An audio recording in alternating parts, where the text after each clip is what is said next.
Welcome back to Viv study. मेरा नाम है संतोष कुमार। आइए आज हम देखेंगे एमबीए फोर्थ सेमेस्टर का एक स्पेशलाइजेशन है फाइनेंस, जिसमें सब्जेक्ट है मैनेजमेंट ऑफ फाइनेंशियल सर्विसेज। इसमें हम देखेंगे यूनिट 2 का टॉपिक 4। यूनिट 2 का लास्ट टॉपिक है, ठीक है, मर्चेंट बैंकिंग सर्विसेज। ऐसी कौन कौन सी संस्थाएं हैं जिसमें मर्चेंट बैंकिंग सर्विसेज देती हैं। बड़ी बड़ी कंपनियों में कौन सा बैंक सर्विस देता है, छोटी कंपनियों में कौन सा बैंक सर्विस देता है। तो अभी सिर्फ हम किसके बारे में पढ़ेंगे, मर्चेंट बैंक के बारे में पढ़ेंगे। जो मर्चेंट बैंक है वो किन किन कंपनियों को अपनी सुविधा देता है। ठीक, चलिए शुरू करते हैं। मर्चेंट बैंक क्या है, देख लेते हैं इसको। मर्चेंट बैंक आम जनता के लिए नहीं है, बल्कि कॉरपोरेट एंटिटीज़ के फाइनेंशियल मैनेजर और रणनीतिक सलाहकार होते हैं। 13वीं सेंचुरी के यूरोप में शुरू हुए इन बैंकों का मुख्य उद्देश्य जोखिम भरी परियोजनाओं में निवेश करके अधिकतम लाभ कमाना होता है। इसको एग्जांपल से समझते हैं। जैसे कि मान लीजिए आपको लोन चाहिए होता है, मान लीजिए 5 लाख का लोन चाहिए, तो आप किसके पास जाएंगे, नॉर्मल बैंक के पास जाएंगे। ठीक, नॉर्मल बैंक कौन कौन से होते हैं, जैसे कि HDFC हो गया, एक्सिस बैंक हो गया, ठीक, state bank of India, Punjab national bank, ठीक, इसके बाद यूनियन बैंक, इनके पास जाएंगे। आपको नॉर्मल लोन के लिए इनके पास जाना होता है। यह जो मर्चेंट बैंक है ये आम जनता के लिए नहीं है। आम जनता के लिए कौन से बैंक है, ये बैंक है, axis bank, PNB, union bank, ये सब है। ठीक, अब बात कर लेते हैं मर्चेंट बैंक किसके लिए है। मान लीजिए किसी टाटा कंपनी या फिर रिलायंस कंपनी का जो सुपरमार्केट है,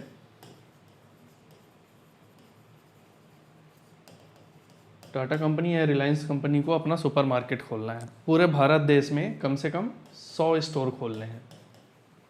कितने खोलने हैं, 100 स्टोर खोलने हैं।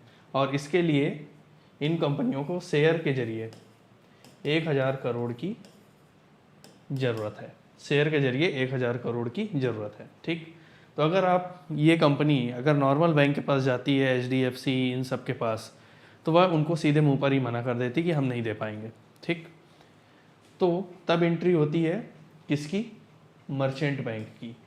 टाटा या रिलायंस कंपनी ये क्या करते हैं, मर्चेंट बैंक को नियुक्त करते हैं। ठीक, और उनकी पूरी प्रोसेस को चालू करता है। कौन सा बैंक, मर्चेंट बैंक। ठीक, उनको लोन दिलवाने में मदद करता है मर्चेंट बैंक। ठीक, यही होता है मर्चेंट बैंक। चलिए आगे चलते हैं। Commercial bank versus merchant bank. ठीक, कमर्शियल बैंक जो मैंने अभी बताया, HDFC, axis bank, union bank, state bank of India, ये सब चीज़ें कमर्शियल बैंक में आती हैं। यह बैंक आम जनता से डिपॉजिट स्वीकार करते हैं और सीधे लोन देते हैं। मान लीजिए आपका नॉर्मल बैंक, मान लीजिए हम बात कर लेते हैं HDFC की। HDFC बैंक में आपका नॉर्मल अकाउंट है, ठीक है, या फिर कोई सैलरी अकाउंट है, ठीक, और आप कहीं जॉब करते हैं और आपको 50,000 की सैलरी मिलती है। ठीक, अब लगातार 1 साल तक सैलरी अकाउंट में 50,000 रुपये आने चालू हो जाते हैं। तो ये जो बैंक है उस व्यक्ति को लोन ऑफर कर देता है, जिसे हम क्या कहते हैं, कमर्शियल बैंक कहते हैं। ठीक, अब बात कर लेते हैं मर्चेंट बैंक। मर्चेंट बैंक यह आम जनता की बचतों के लिए संग्राहक के रूप में काम नहीं करते और ना ही रिटेल बैंक होते हैं। यह चुनिंदा कॉर्पोरेट घरानों के लिए होलसेल बैंकर के रूप में काम करते हैं और अपनी सेवाओं के बदले फीस लेते हैं। ठीक, ये मान लो A कंपनी है और ये है B कंपनी। ठीक, ये B कंपनी बैंकरप्ट हो रही है, ठीक, और ये A कंपनी खरीदना चाहता है B कंपनी को। A कंपनी खरीदना चाहता है किसे, B कंपनी को। ठीक, तो यहाँ पर कौन आता है, मर्चेंट बैंक आता है। मर्चेंट बैंक आकर इसकी पूरी हिस्ट्री चेक करता है, इसकी पूरी हिस्ट्री चेक करता है, कितना लोन है, कितना पेपर वर्क है, ठीक, पेपर वर्क है, पूरा चेक करने के बाद फाइनल आंकड़ा बताता है कि ये कंपनी 5,000 करोड़ की है, 5,000 करोड़ की है। तो ये ए कंपनी क्या करेगी, इस बी कंपनी को 5,000 करोड़ देकर खरीद लेगी, 5,000 करोड़ देके परचेज कर लेती है। यही होता है मर्चेंट बैंक। पूरा ए कंपनी मर्चेंट बैंक को हायर करती है और पूरा इसका पेपर वर्क देखती है, ठीक, पेपर वर्क देखने के बाद उस कंपनी को बताती है कि इसकी जो कीमत है वह 5,000 करोड़ है, ठीक, और आपको 5,000 करोड़ देके ये बी कंपनी को खरीदना है, ठीक। तो पूरी मदद करती है कौन, मर्चेंट बैंक, ठीक है। चलिए आगे चलते हैं। मर्चेंट बैंक के प्रमुख कार्य, पहला है कॉरपोरेट काउंसलिंग, कंपनी परामर्श। यह सेवा आमतौर पर कॉरपोरेट इकाइयों को प्रभार मुक्त फ्री ऑफ चार्ज दी जाती है। कंपनियों को अपनी कार्यप्रणाली सुधारने, मार्केट में बेहतर इमेज बनाने और पुरानी या घाटे में चल रही इकाइयों को सिक यूनिट के पुनरुत्थान की सलाह देते हैं, पुनरुत्थान की सलाह देते हैं। मान लो कोई एक सुपर मार्केट है, ठीक, कोई एक सुपर मार्केट है, ठीक, और यह लगातार साल दर साल लॉस में चलती जा रही है।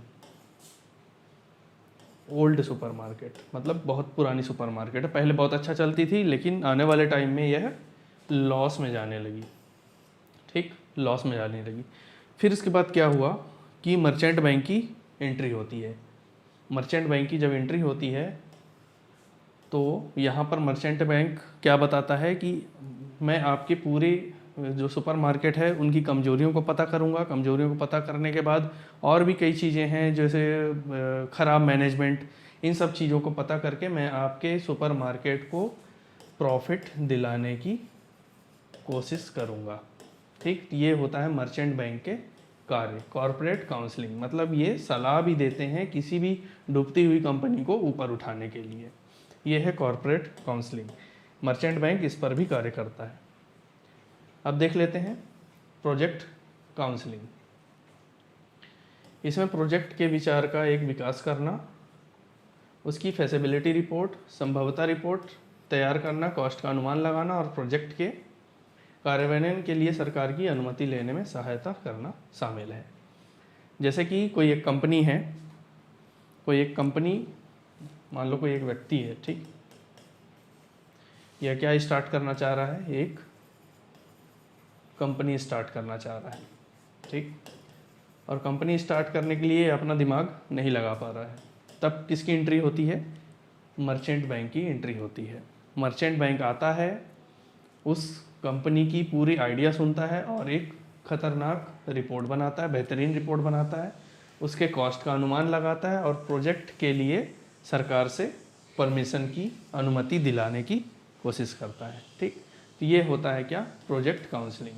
मतलब कंपनी को बड़ा करने के लिए, उसको आगे बढ़ाने के लिए भी मर्चेंट बैंक यहाँ पर प्रोजेक्ट काउंसलिंग करता है।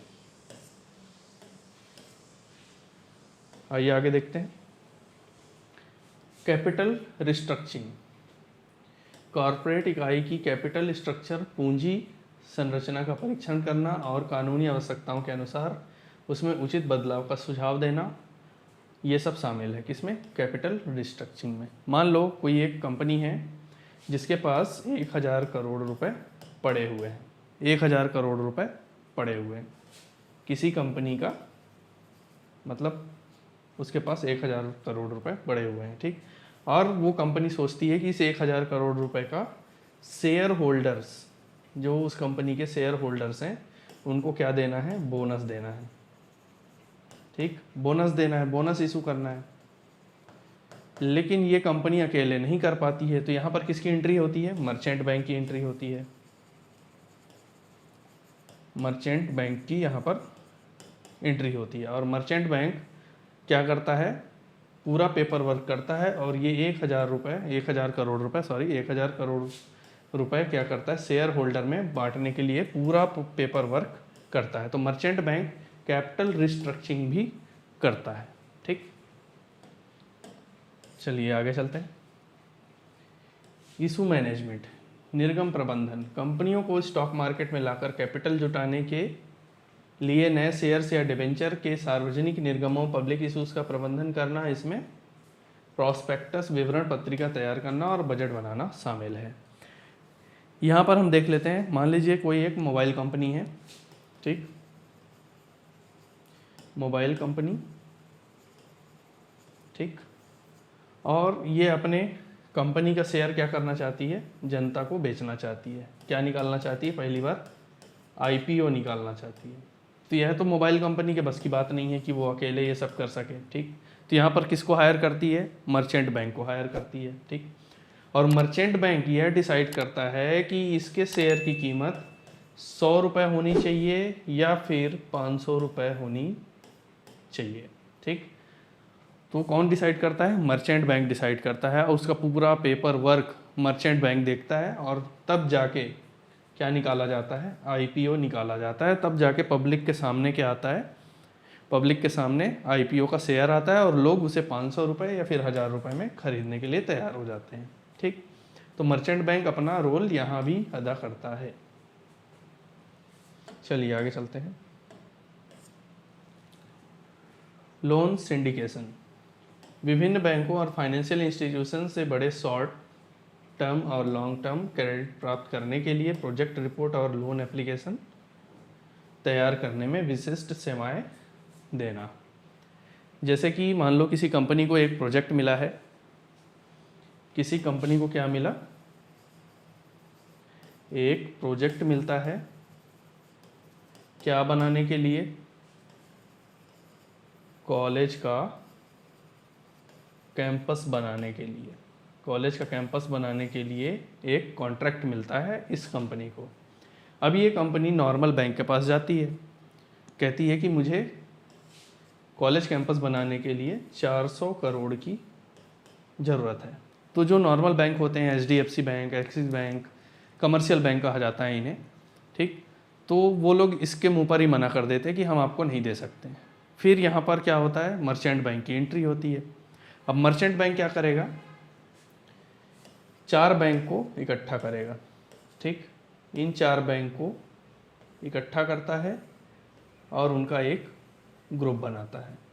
ग्रुप बनाने के बाद मर्चेंट बैंक इन्हें कहता है कि तुम 100 करोड़ का लोन दोगे, तुम 100 करोड़ का, और ये 100 करोड़ का, और ये 100 करोड़ का, ठीक। तो टोटल हो जाते हैं 400 करोड़, ठीक। अब जब 400 करोड़ हो जाते हैं तो इस कंपनी को मर्चेंट बैंक के थ्रू क्या मिल जाता है, लोन मिल जाता है, जिसकी वजह से वो कॉलेज का कैंपस आसानी से बना सकता है। तो मर्चेंट बैंक यहाँ पर लोन सिंडिकेशन भी करता है, उसकी मदद करता है। चलिए तो आगे चलते हैं। वर्किंग कैपिटल फाइनेंस, कार्यशील पूंजी वित्त, कंपनी की वर्किंग कैपिटल कार्यशील पूंजी आवश्यकताओं का अनुमान लगाना और उसकी साख सुविधाओं क्रेडिट फैसिलिटी की स्वीकृति के लिए सहायता करना। अब यहाँ पर एग्जाम्पल से समझते हैं। यहाँ पर एक कंपनी को अचानक कैश की ज़रूरत पड़ गई। क्यों कैश की ज़रूरत पड़ गई? क्योंकि एम्प्लॉय को सैलरी देना, ठीक, इलेक्ट्रिसिटी बिल भरना, रॉ मटेरियल खरीदना, रॉ मटेरियल खरीदने के लिए किसकी ज़रूरत है? कैश की ज़रूरत है, जिसे हम क्या कहते हैं? वर्किंग कैपिटल कहते हैं। जिसे हम क्या कहते हैं? वर्किंग कैपिटल कहते हैं। तो यहाँ पर मर्चेंट बैंक आता है और उसकी पूरी क्रेडिट प्रोफाइल चेक करता है, हिस्ट्री चेक करता है, और इस कंपनी की नेटवर्थ कितनी है उसकी लिमिट चेक करता है। लिमिट चेक करने के बाद इस कंपनी को कितना लोन मिल सकता है, कितना वर्किंग कैपिटल मिल सकता है। तो मर्चेंट बैंक इसे, मान लो इस कंपनी को 1000 करोड़ की ज़रूरत है, ठीक है, तो मर्चेंट बैंक 1000 करोड़ का कैश का प्रबंध करा देता है और उसके बदले वो कुछ फीस चार्ज करता है। ये सब जितनी चीज़ें हैं वो फ्री में नहीं करता है मर्चेंट बैंक। वो क्या करता है, इन सब के पीछे छोटा सा चार्ज लेता है, छोटा नहीं मोटा सा ही चार्ज लेता है। 1000 करोड़ का लोन दिलाएगा तो ज़रूर 1 करोड़ या 2 करोड़ या फिर 100 करोड़ उसका कमीशन होगा, कुछ भी हो सकता है, चार्ज हो सकता है, ठीक। आगे चलते हैं। पोर्टफोलियो मैनेजमेंट, समविभाग प्रबंधन, इंस्टीट्यूशनल इन्वेस्टर और नॉन रेसिडेंट इंडियंस को उनके निवेश निर्णयों के संबंध में सलाह देना ताकि उन्हें अधिकतम लाभ, मैक्सिमम रिटर्न और कैपिटल एप्रिसिएशन मिल सके। मान लो कोई एक व्यक्ति कहाँ है, अमेरिका में है। कोई एक व्यक्ति अमेरिका में है और अमेरिका में होते हुए वह क्या है, वो भारत देश में पैसा लगाना चाहता है, तो वह एनआरआई है। क्या है? एनआरआई है। उसको कितना इन्वेस्ट करना है? 5 करोड़ रुपए इन्वेस्ट करना है। ठीक, तो यह व्यक्ति अकेले इन्वेस्ट नहीं कर सकता है। ठीक, इसके लिए किसकी ज़रूरत पड़ेगी? मर्चेंट बैंक की। मर्चेंट बैंक की ज़रूरत पड़ेगी। ठीक, तो मर्चेंट बैंक क्या करेगा? इस एनआरआई से संपर्क करेगा। संपर्क करने के बाद इसके 5 करोड़ को टेक ओवर करेगा और 5 करोड़ रुपए जो बेस्ट कंपनी है अपने भारत देश की बेस्ट कंपनियों में क्या करेगा? इन्वेस्ट करेगा। ठीक, चाहे वो शेयर हो या डिवेंचर हो, ठीक, बेस्ट कंपनी में क्या करेगा? इन्वेस्ट करेगा और पूरी जिम्मेदारी लेगा कि आपका पैसा हमेशा प्रॉफिट में रहे। ठीक, आपका पैसा ना डूबे। ठीक, सिक्योरिटी प्रदान करे। पूरी तरह से सिक्योरिटी प्रदान करने की जिम्मेदारी किसकी रहती है? मर्चेंट बैंक की रहती है। और ये सब करने के लिए जो पेपर वर्क और मंजूरी लेनी होती है मर्चेंट बैंक, वो भी आरबीआई से यह आसानी से ले लेता है, रिजर्व बैंक ऑफ इंडिया से मंजूरी ले लेता है। ठीक है, तो ये होता है पोर्टफोलियो मैनेजमेंट। चलिए आगे चलते हैं। अब यहाँ पर आते हैं SEBI guidelines, security exchange board of India, merchant banker के नियम और कैटेगरीज। अगर आपको यहाँ पर मर्चेंट बैंक के रूप में काम करना है तो उसकी क्या एलिजिबिलिटी होती है, क्या क्राइटेरिया होता है, ये हम देख लेते हैं। मर्चेंट बैंकर के रूप में काम करने के लिए सेबी के पास अनिवार्य रूप से रजिस्ट्रेशन कराना होता है और नियमों के अनुसार फाइनेंस, लॉ और बिजनेस मैनेजमेंट में प्रोफेशनल क्वालिफिकेशन होनी चाहिए और कम से कम 2 अनुभवी कर्मचारी होने चाहिए। ठीक, जिसमें हम पहला देख लेते हैं। इसको 4 कैटेगरी में बांटा गया है। अगर आपको मर्चेंट बैंक के रूप में काम करना है तो 4 कैटेगरी में से आपको कुछ ना कुछ एक कैटेगरी आपको आनी चाहिए। मतलब आपके पास इतनी कैपेबिलिटी होनी चाहिए कि आपको कम से कम एक कैटेगरी को पूरा करना है। न्यूनतम नेटवर्थ 5 करोड़ होनी चाहिए। मान लीजिए आप कंपनी के क्या हैं? डायरेक्टर हैं। ठीक, और आप मर्चेंट बैंक के रूप में काम करना चाहते हैं तो आपकी पहुंच कितनी होनी चाहिए? आपकी नेटवर्थ 5 करोड़ होनी चाहिए, तभी आप मर्चेंट बैंक के रूप में काम कर सकती हैं। पहली कैटेगरी थी। ठीक, दूसरी कैटेगरी देख लेते हैं। दूसरी कैटेगरी क्या है? न्यूनतम नेटवर्थ 50 लाख होनी चाहिए। अब यहाँ पर बात आती है कि वो कंपनी का डायरेक्टर था जिसके पास 5 करोड़ की नेटवर्थ होनी चाहिए। अब यहाँ पर सेकंड कैटेगरी क्या आती है? जो डायरेक्टर था कंपनी का। ठीक, तो इसके नीचे काम करने वाला कौन होगा? Assistant director. ठीक, असिस्टेंट डायरेक्टर की नेटवर्थ कितनी होनी चाहिए? 50 लाख रुपए होनी चाहिए। 50 लाख रुपए। ठीक, अगर आप असिस्टेंट डायरेक्टर हैं और आप कैटेगरी 2 में आते हैं। ठीक, तो आपके पास कम से कम इतनी पहुंच होनी चाहिए, 50 लाख की नेटवर्थ होनी चाहिए। अब देख लेते हैं कैटेगरी 3, न्यूनतम नेटवर्थ 20 लाख होनी चाहिए। इसमें कौन आता है? इसमें खाली एडवाइज़र आता है, एडवाइज़र या अंडर राइटर। Under writer. ठीक, अगर इसको मर्चेंट बैंकर बनना है तो ये कैटेगरी 3 को फॉलो करके बन सकता है। ठीक, कैटेगरी 4, इनके लिए कोई न्यूनतम कैपिटल की आवश्यकता नहीं होती है। सिंपल सी बात। ये कौन होते हैं? कंसल्टेंट होते हैं जो सिर्फ सलाह दे सकते हैं।